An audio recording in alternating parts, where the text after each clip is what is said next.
Die voorreg is altyd so groot om jou te groet in daai naam bo elke ander naam. En weer eens vanoggend het die grootheid van God se Gees deurgekom met hierdie boodskap.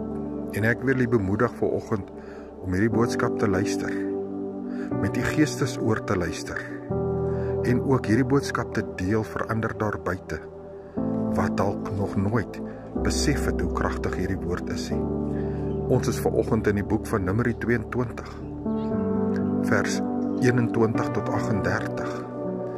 En die storie begin deur om te praat van 'n donkie wat kan praat, 'n engel van die Here wat verskyn, en 'n man wat 'n donkie slaan. Dit klink so buitensporig dalk.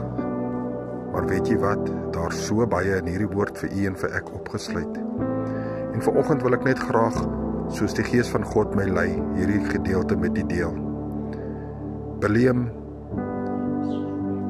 word aangesê om 'n ander nasie te gaan vervloek.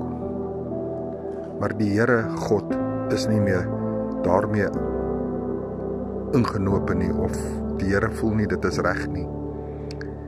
En Bileam is op sy esel en hulle is in daai rigting af.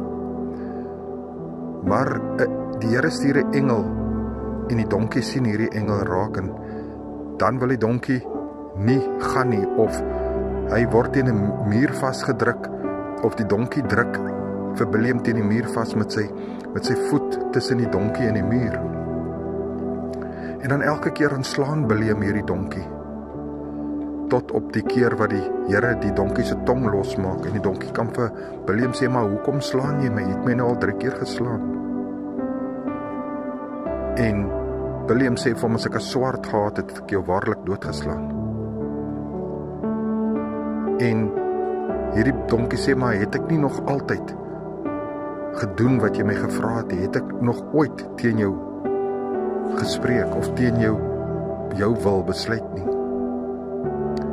En die Here maak die engel vir Bileam sodat hy dit kan sien.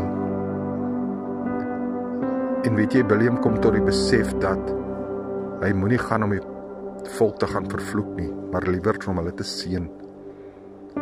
Wat is hierdie boodskap vir u en vir ek vanoggend?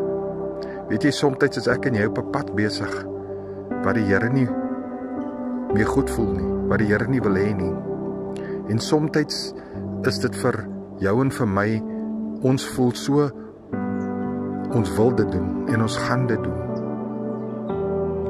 Maar soms stuur die Here ook 'n engel op ons pad om ons te lei in 'n ander pad, sodat ons nie vervalle raak nie. Soms is ons so hardkoppig en ons wil nie luister nie. Soms doen ons dinge in ons lewens en die Here weet die uitkoms van daar is katastrofies. En hy wil ons wys op iets. Hy wil hê ons moet ons vertroue en ons gehoorsaamheid in hom plaas. Wil jy nie vandag, as dinge nie uitwerk soos jy dit wil hê nie, liewers op jou knieë val en sê, Here, u kind spreek.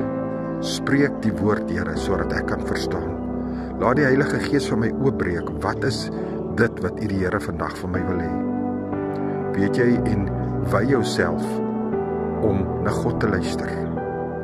Om te luister en te doen wat die Here behaag. Ek laat hierdie saak vanoggend by jou. Ek is Pastoor Gary. Brood en water, 5 minute woord. En ek groet jou in die naam van Jesus. En ek wil ook vir jou sê, luister baie mooi. Jesus is baie lief vir jou. Groete.